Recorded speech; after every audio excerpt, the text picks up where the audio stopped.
Right, welcome to Raj news. ప్రశ్న వేదిక కార్యక్రమానికి స్వాగతం. నేను మీ కార్తిక్. ఈరోజు మన గెస్ట్ ఎల్బీ నగర్ నియోజకవర్గ రాజకీయాల్లో ఎప్పుడు హాట్ టాపిక్గా ఉండే నాయకుడు, ప్రస్తుతం జిహెచ్ఎంసీ డిప్యూటీ ఫ్లోర్ లీడర్, తాజా మాజీ కార్పొరేటర్ కొప్పుల నరసింహారెడ్డి గారు ఉన్నారు. వెల్కమ్ చేద్దాం. నమస్కారం అండి. Welcome to Raj news. ఎలా ఉన్నారు? బాగున్నాను. నరసింహారెడ్డి గారు, మా ప్రశ్న వేదిక కార్యక్రమంలో కొన్ని ప్రశ్నలు కఠినంగా ఉంటాయి, కానీ ప్రతి ప్రశ్నకు మేము ఆశించే సమాధానం చెప్తామని మనస్ఫూర్తిగా ఆశిస్తాం. 100% చెప్తా. చెప్తారు కదా ప్రతి ప్రశ్నకు చెప్తా. రైట్. మా మొదటి ప్రశ్న, లేని ప్రశ్న క్రియేట్ చేసుకుంటే నేను మేమేం క్రియేట్ చేయము. మీ పైన వచ్చిన ఆరోపణలు ఏతున్నాయో వాటిని మాత్రమే అడుగు. ప్రతి దగ్గర ఒక షాడో పని చేస్తుంటది అన్నమాట.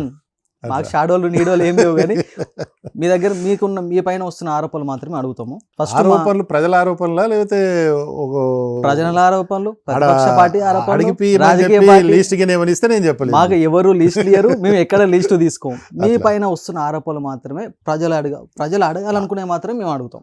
ఓకే, ప్రజలు అడగలేదు, కొంతమంది నాయకులు కావాల్సి, ప్రతిపక్ష నాయకులు అనుకోండి, అధికార పక్ష నాయకులు అనుకోండి, ప్రజలే అనుకోండి, మీ పైన వస్తున్నాయి మాత్రమే అడుగుతాం. మా మొదటి ప్రశ్న, జిహెచ్ఎంసీ ఎలక్షన్ వరకు ప్రస్తుత సీఎం రేవంత్ రెడ్డి తోటి చాలా సన్నిహితంగా ఉండే కొప్పుల నరసింహారెడ్డి గారు జిహెచ్ఎంసీ ఎన్నికలు రాగానే బీజేపీ పార్టీలోకి వెళ్ళడానికి గల కారణాలు ఏంటంటే ఏం చెప్తారు? అంటే జిహెచ్ఎంసీ ఎన్నికల ముందు అంటే నేను 16లో కూడా 9లో టీడీపీ తోటి గెలిచిన, 16లో కూడా టీడీపీ తోటి చేసిన. అందరు 14లో టీఆర్ఎస్ హవా నడుస్తుంది, నన్ను కూడా టీఆర్ఎస్ వాళ్ళు అడగడం జరిగింది. చాలామంది టీడీపీ వాళ్ళు టీఆర్ఎస్లో పోటీ చేశారు. 16లో కూడా నేను పార్టీ సిద్ధాంతం గురించి నమ్మిన పార్టీ నాకు ఒకసారి 9లో నేను గెలిపించిందని అదే సిద్ధాంతంతో నేను అదే రేవంత్ రెడ్డి గారితో ప్రయాణం చేసి 16లో పోరాటం చేసిన. ఓకే, అత్యధికంగా ఓట్లు ఎల్బీ నగర్లో నాకే టీడీపీ పడ్డాయి. అయినా ఓడిపోయిన ప్రయాణం రేవంత్ రెడ్డితోటే చేసిన.